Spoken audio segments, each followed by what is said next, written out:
And aya ukwada July bosome de toso en watching ebre aso esanse premo ato eniti no ebra so ese ensema ensa ka Africa se body me de sumo kase kwan so HB News. Abusu amrani nti mebo eransem ni mutototo na yetumi akoye nim. Meri ede Monica ya aboajiwa anoba. Me shansam no ase edia ene na no nsu atuto ye ensuori ehyase wo me busumi nim na didimu a ebesi enne krase no ewiemu ente sanse fiti ahomachi anopa ni nyina gugu a na no juada edia jumbusu ne da na toso eduonu enkono ede eto ye de na chese eye brand toche be ye don hire enso na ekofa eye oyene de bre o mai sanse ensu yiri eba ye fefa nkofo fie sai wo mo japade bepem nnekra no ebimu ewu ebinso ayira ye hwehwe wo mo a ye hu wonom na okopie mu ewo alogboshi ewo nkran hade a na chese okankwe eno no wo mo amfa mo hu andi ana totroto wo mo so ehu ekan bi asabra me no ekase no nipa enwoche na sabre no ya confirmed ese wonom atwo nananam ensiedo na fe nipa dunsia enso ayira sabre egusu hihye wo mo aye hu wo mo na ne science no mrahye bedwani di ma adehye a wonom ewo ho eyo no nyamfo Theresa Ladi awuni ene ode hihye yegu apono eso pa to the stand ananse se kopem mpo se wate eye tax force ese wo mo enhye na eye nwura ye tutugu basa sanse wo se assessment a wo mo ye nyina no de ekwawie ya ne se ye nwura ye tutugu basa no ne kofa sa oyeneyi de eba na nsuo ne to awie ye no adehye bi wo mo kan ye no akosom wo mo aboa wo mo niama kakra relief items na afenso post flood clean up exercise so no wo mo de ahihye so ene so no wo mo asiesie mpotem honom na eno no ana wo de to just tax force ya wapa wo mo no nhwe obi ombe hu so de sashi water pure water rubber bi kura to form no ye nchi sa nipa no na wo nso obeboa ahye na nipa bofo wo mo empe o man yie no mo tu sa na mo we no obehwa ma ya che obi bia no wo de achede anaso abasubode 500 Ghana cedis to so e de amount free ye ntina se ema bibi si wie ansana ye ba ma ye ho kafra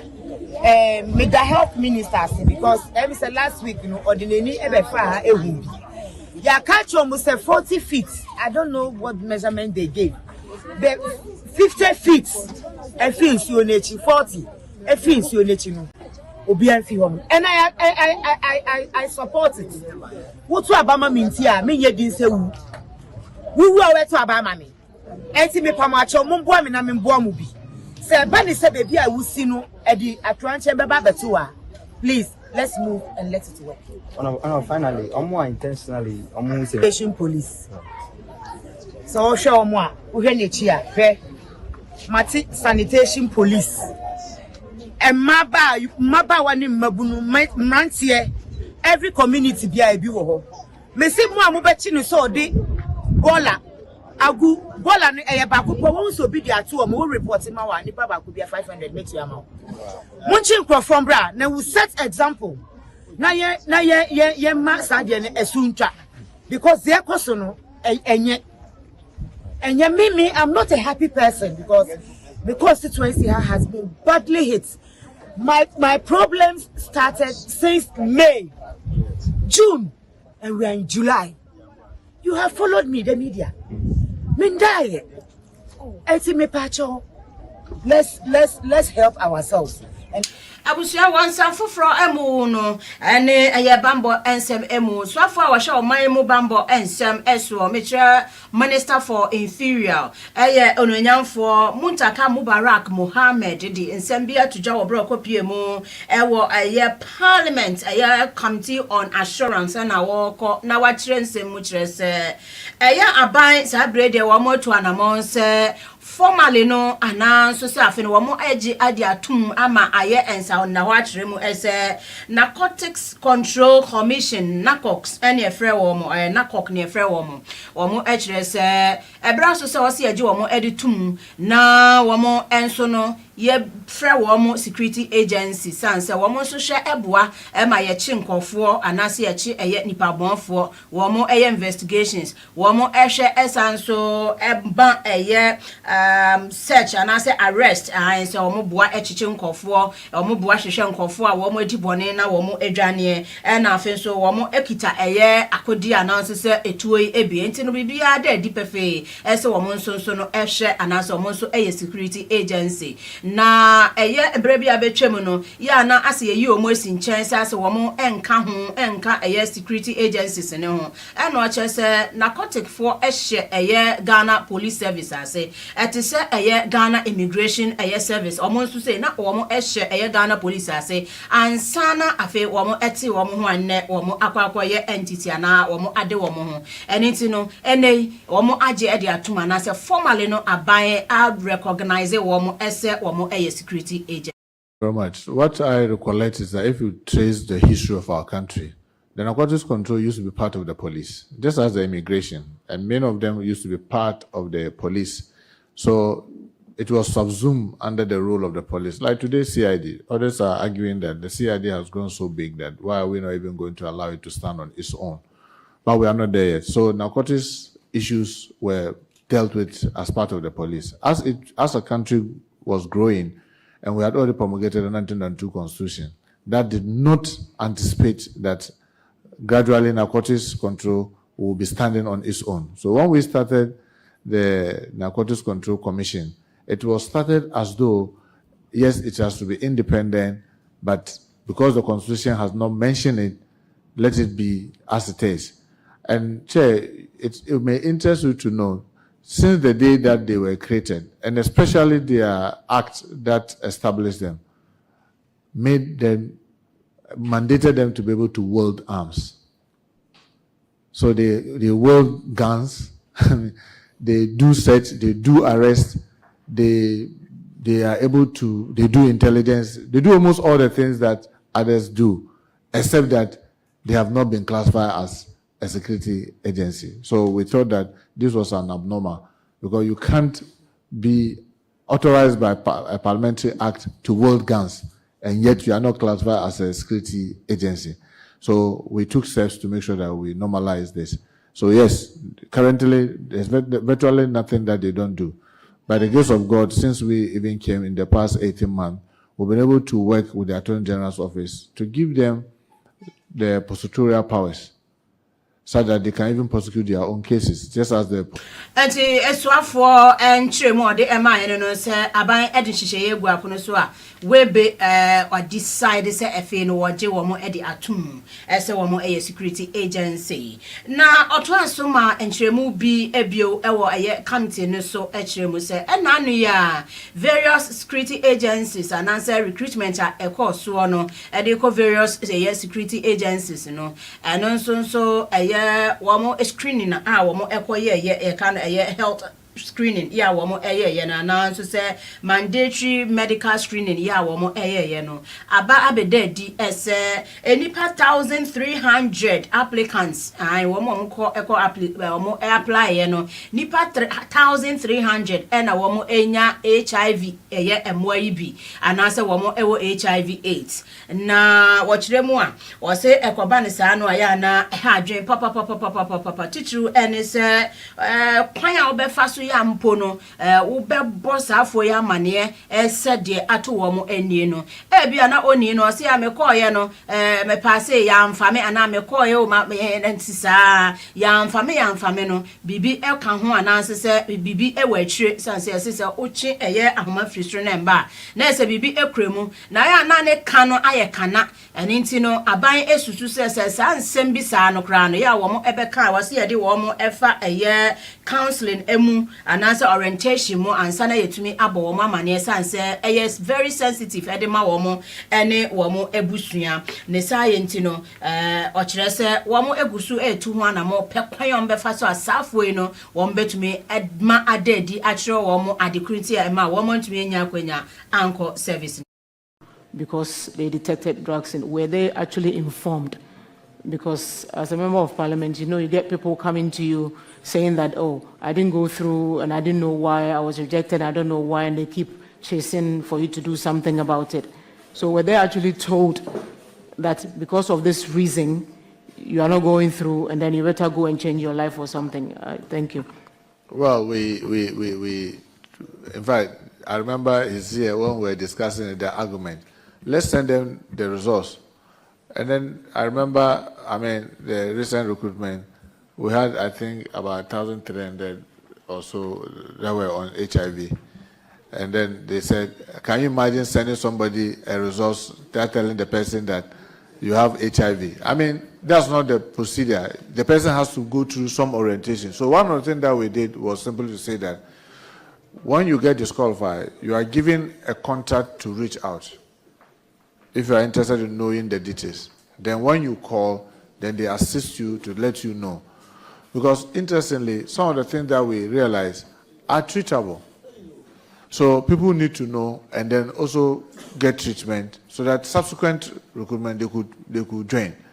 So you need to know, it's of interest for every person that got disqualified to be interested in knowing what was the cause, so that at least you'll be able to, those that you can treat, hepatitis B, if you have cardiac issues, maybe you've had some major surgery, drug, mental, and all that. A lot of it, some of them, I believe, you would help you be able to get out of it, especially those who had mental issues. People may not even know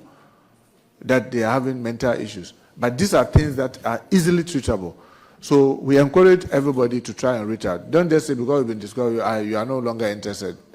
Be interested, because it may be something minor, it may be something major, whichever it is. If you get to know, it will be of great interest to them. But the reason why we didn't send the results directly was that we don't want the shock. Even based on the WHO guideline, there are certain ailments, you just don't throw it on the person's face that, oh, you have hepatitis B, you have HIV, you have that. So that was why we didn't send the results directly.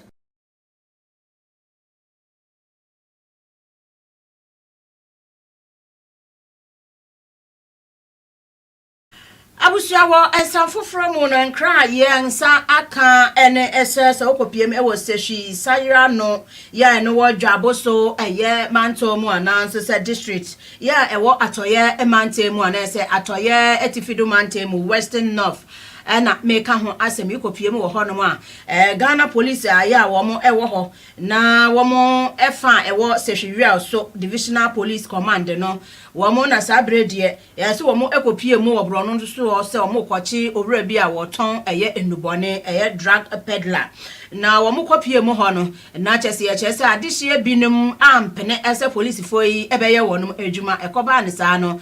police foi ene yase yidi maya ya mo esane tuo de gu adehye iso ema sabra me no ka se nipa mienu ato ananam ensiedo mienu nso eprepre mu oden ewo atutoto no emu afenso yase ebi nan kra no ebubu ni wonsa afenso enipa baako ayira ya amanfo ni bi kire kra se wo ntumi hu bi kra na nipa wo ayira kra no edoso esinsei na eno ana sa asemi no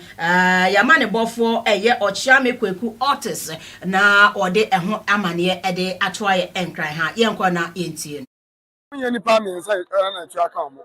nipa num na tu aka omo me nsa na sisi omo de na me nu awu na ba ko se nya ntene nka so otia so nwuye woni nya ntene nka na me nu de I confirm so omo free yo ha no pa na ablante ba ko lojuma wodi o ya store oton drinks mo na ammo na anwamo na no pa ye mpanfo no bi ko wuram ye mu bi so ye ofie ni yati ya ne se ya ablante no police for no me nsa ba se omo nche police atade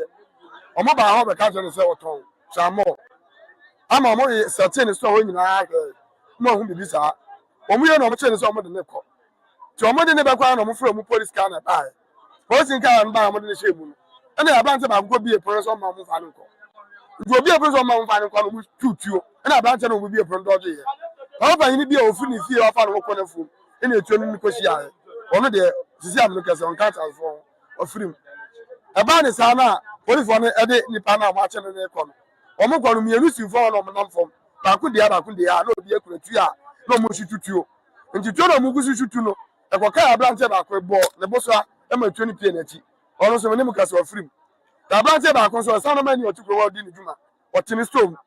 ama twene ba akokɔ kan na agu na ne yema ma ne soro kra pie ono de esi amno kasa de ya nte ne nka so tia so awu de enya nte ne nka ye ni aba ba akon so aboba ne bi kɔ kan ne nan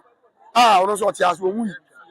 so wani na ba akon enti owura okasa eye ochiame kweku Otis wo eye seshi Sayra ya ewo Dwaboso district na enu akire no ochiame sa nso eto asubiem kire se anamo police adwumayekuo ya omofri seshi so ebebetu ye no sebi ensa na emfata wo mo anyo mo adwuma eyie na enkani se ekokodru ni se ya na ekoba ne saa na wo mo kuta eye akode na obi a won kuta hwede ye dan na won ne di boy ni ma etumi eye yie kwapem se motumi asane to ye gu nipa mu nipa me no mu ye kire se obaako abusuafo de wo ho nti wo de na akoto eye mog na obaako a waka de ese enya hu na abusuafo nti won de oguso a ededadeda bro no so ho no mu a aya ahometesem nti wo kire se anamo apolitifo no etu ye no antwa yie ne sa ye nti no mo sere se mpanyifo nhwemmoa na tantene enko enfema adehye amane boy nyina ya no monsini na wode ni nyina every Western North region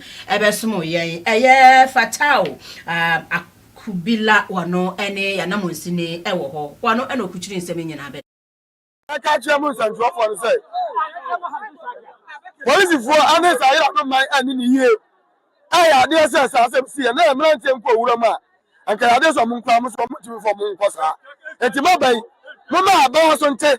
se bra police for ni abebo ha no efi na kwa de ye hia police ni bia so be twa mu po ye kwa so ya so ye ni abre se so de omadi amaye no ye betu omo so ka efunu zu kura na abali sa no ya mi on je so mo pere aba police for ma ha me fa amu no etu omo sempa ti mo ma aban ani mpanyifo mu ka bi o asonte aka chia mu santuo for say police for anesa ira no man ani ni yie aya de se asem sie na emrante mpo owura ma anka ya de so mu nkwa mu so abusua wonsam kroya emu no Ghana police adwumayekuo no wo mo atena ye ba kwa wo sehwia so ene wo mo de nkrata aba monten so a wo mo ekire mu se de HC ewo honom ya nrada no entwa ye setimamuni ene bamboni ede bebo ani se ye bechi wo bi a wo ye ndubone ho adwuma na kromafo ananso se residence ye ntriase na ye mpenema womfa no enko na afi enko wie kire no nipa mienu ewu ewo nipa ebi nso ayira na ebi nso eprapre mu oden no wo mo kire se entwa yie ne science no wo mo etoto asere se obi bia wo ensemi hu adansidie bia no onhwe emfa emboa na enhwehwemu no entumi enkoso se be ya se asotwiri bi wo ho e wase yede ma wo bi a yede ama no afi atentene ni bi nso wo ho e wase yede ma wo bi nso so a eno so yede ama oni se be ya asumjie ebetumi aba na sabre de police jumayeko ni kire se asumjie anasa adwobre de etumi aba ewo eye Sayra ya no ewo Dwaboso district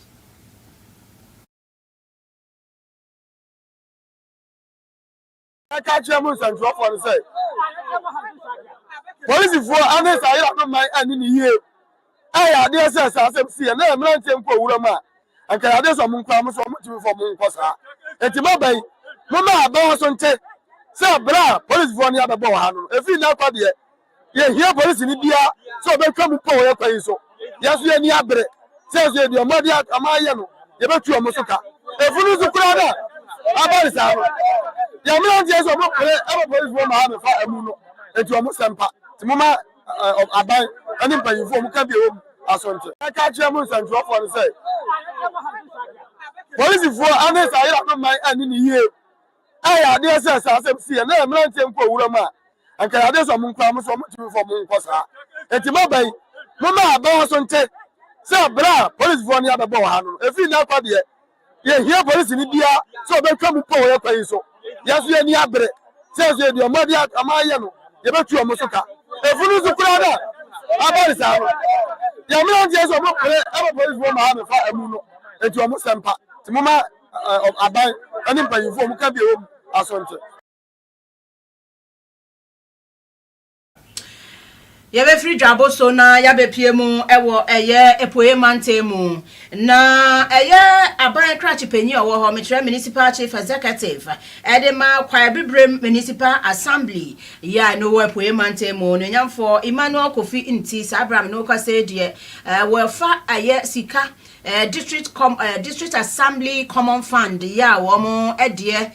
ne ebia betomu no watumi aboaboa no na wo de ato enema bi de amasebe ye nuane mo didam persons with disabilities se wo mo enso mo no mo enfa mboaboa wo mo ho na wo bra wo present nyama na ma wo mo no wo de futuo ka ho de ma wo mo ese ebi wo ho no mo a ye de ade be ma no na wakoton obi nso wo ho no mo a timopo enti a ye de ade ne ma no wo mfa nye na esi ho na oguso atete kwan ho esresre ade sa nyama na ekoba ne sa no ana chese wo mo anne assembly no ene aban endi ne ye enti buta enti ade nyama ne ma wo mo no omo enhwe emfa nye sebe ye betumi abo omo ankasa omo asetine mu ens anse be pon cho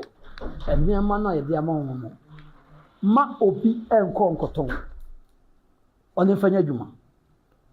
ma obi enko enkoton wujiska faska dokoye adwuma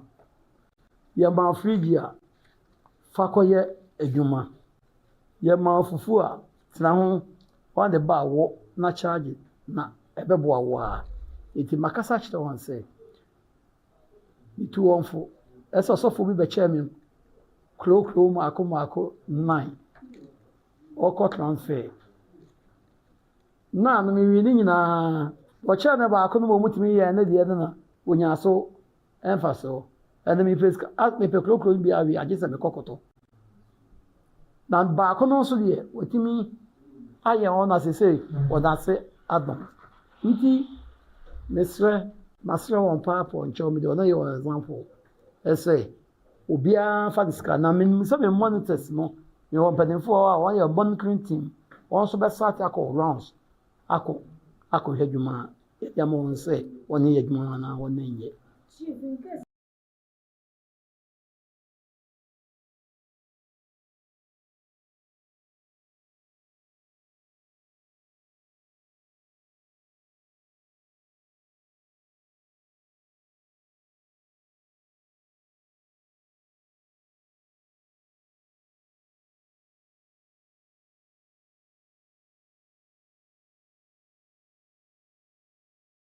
abusia ensem no asi afisem no eno no ma me na me ho embra ye nkwa amafo amanso na yenkwere de yekoso ewo ho nso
abusuya tufa makosi eye Great Denham ya eno no ewo eye US abrochimemu na okopiem eho dia na chese arehosem a efiri ho eba ne se apolisifo a wo ho ese wo mo ehhehye suspect bi owudifo bi a wo mo ekire se wakum ame bi ene ne mba emienu ya wo wieye no wodwane akọ se akọ UK omo kire se hwehwe mo omo aye kire se owura no wadwane afri aye oman ni mu akọ UK man mu asabre omo gusu hwehwe ne den na omo etimi ache no na aye Bedfordshire Police Force kire mu a omo so omo wo ho no ma na omo ensa eka enkra afri aye sa brono ananso se aye Great Denham adehia omo ewo ho na che se eho no eben aye Bedford omo kire se fiti juada no mo nsa etumi eka sa enkra no se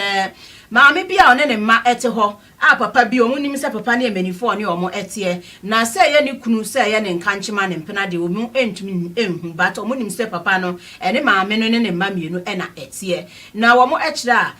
na kakra ni be ye fiti juada na besi nneidie omu nti maame no ene ne ma no enkanko no ampa ye se wo pani papa na oya adoye nso enti anya neighbor na ne obeba wo no abeba bebo punu mu abechia osisi a na omu hwe ye no de ye wo taye no wo mu hu so wo ye enti ne ma afi no bibi etwintwa wo mo asunse da bi bia na bibi esi enti no mo police for amane anya nka nkwada kra de ka atwi hey stop sit here sa nka wo mbete se nkra no wo mbete wo mo nka e wodem ho ni nyina no na aye okwa enti anu no mo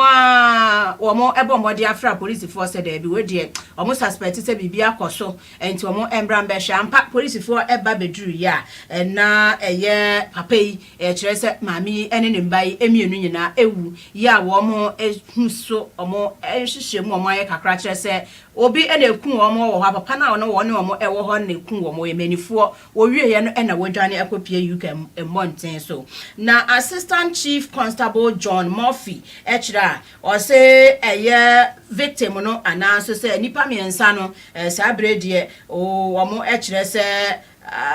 womo